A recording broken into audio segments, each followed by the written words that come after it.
নিয়োগ দুর্নীতি মামলায় কুন্তল ঘোষের জামিন। ইডির মামলায় জামিন পেলেন কুন্তল ঘোষ। হাইকোর্টের বিচারপতি শুভ্রা ঘোষ তার জামিন মঞ্জুর করেন। আর এর আগে জামিন চেয়ে সুপ্রিম কোর্টে যান কুন্তল ঘোষ। মামলা হাইকোর্টে ফিরিয়ে 1 মাসের মধ্যে নিষ্পত্তি করতে হবে, এমনই পরামর্শ দেয় সর্বোচ্চ আদালত। ইডির মামলায় জামিন পেলেও সিবিআই এর মামলায় জামিন এখনো পাননি কুন্তল। কথা বলবো, আমাদের সঙ্গে রয়েছেন আমাদের প্রতিনিধি সৌভিক মজুমদার। সৌভিক, তাহলে এখনই জেল মুক্তি হচ্ছে না বহিষ্কৃত তৃণমূল নেতা কুন্তল ঘোষের? দেখো, একদমই কুন্তল ঘোষ এখন এই ইডির মামলা যদি জামিন পেলেও তিনি কিন্তু তার আরো একটি মামলা অর্থাৎ সিবিআই এর যে মামলাগুলো রয়েছে সেই মামলা এখনো বিচারাধীন রয়েছে এবং সেই মামলাতে তাকে গ্রেফতারও করা হয়েছে, ফলে সেখানে তিনি জামিন পাননি।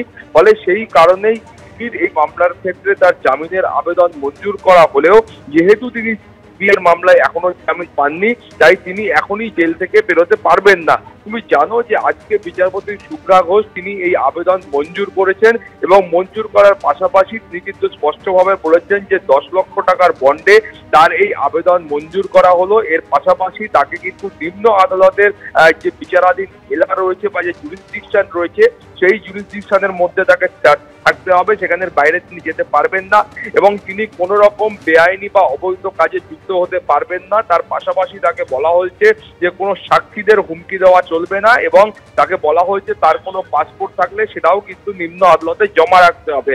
ফলে তো এই শর্ত দিয়ে তার আবেদন মঞ্জুর করা হয়েছে, কিন্তু যেহেতু সিবিআই এর মামলা এখনো বিচারাধীন রয়েছে ফলত সেই কারণেই তিনি এখনই জেল থেকে বেরোতে পারবেন না। পাপিয়া, ধন্যবাদ তোমায়।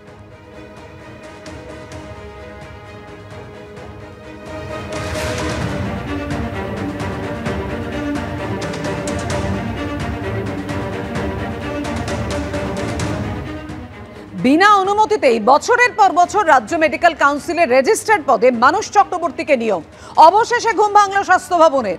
মানুষ চক্রবর্তীকে অপসারণের নির্দেশ দিয়ে রাজ্য মেডিকেল কাউন্সিলের চেয়ারম্যানকে চিঠি। রাজ্য মেডিকেল কাউন্সিলের চেয়ারম্যান সুদীপ্ত রায়কে চিঠি স্বাস্থ্য সচিবের। নতুন রেজিস্ট্রার নিয়োগের নির্দেশও দেওয়া হলো স্বাস্থ্য ভবনের তরফে। আরজিকর কাণ্ডের পর বারবার মানুষ চক্রবর্তীকে পুনর্নিয়োগের বিরুদ্ধে সরব হয় ডাক্তারদের একাধিক সংগঠন। মানুষ চক্রবর্তীকে অপসারণের নির্দেশ দিয়ে রাজ্য মেডিকেল কাউন্সিলের চেয়ারম্যানকে চিঠি। সুদীপ্ত রায়কে চিঠি দিলেন স্বাস্থ্য সচিব। নতুন রেজিস্ট্রার নিয়োগের নির্দেশও দেওয়া হয়েছে স্বাস্থ্য ভবনের তরফে। আরজিকর কাণ্ডের পর বারবার মানুষ চক্রবর্তীকে পুনর্নিয়োগের বিরুদ্ধে সরব হয় ডাক্তারদের একাধিক সংগঠন।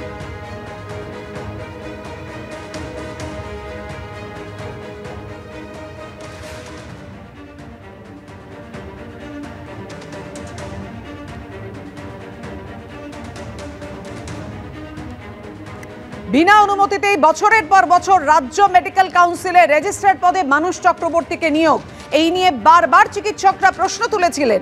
অবশেষে ঘুম ভাঙল স্বাস্থ্য ভবনের। মানুষ চক্রবর্তীকে অপসারণের নির্দেশ দিয়ে রাজ্য মেডিকেল কাউন্সিলের চেয়ারম্যানকে চিঠি দিলেন স্বাস্থ্য সচিব। রাজ্য মেডিকেল কাউন্সিলের চেয়ারম্যান সুদীপ্ত রায়কে স্বাস্থ্য সচিব চিঠি পাঠান। নতুন রেজিস্ট্রার নিয়োগের নির্দেশও দেওয়া হলো স্বাস্থ্য ভবনের তরফে।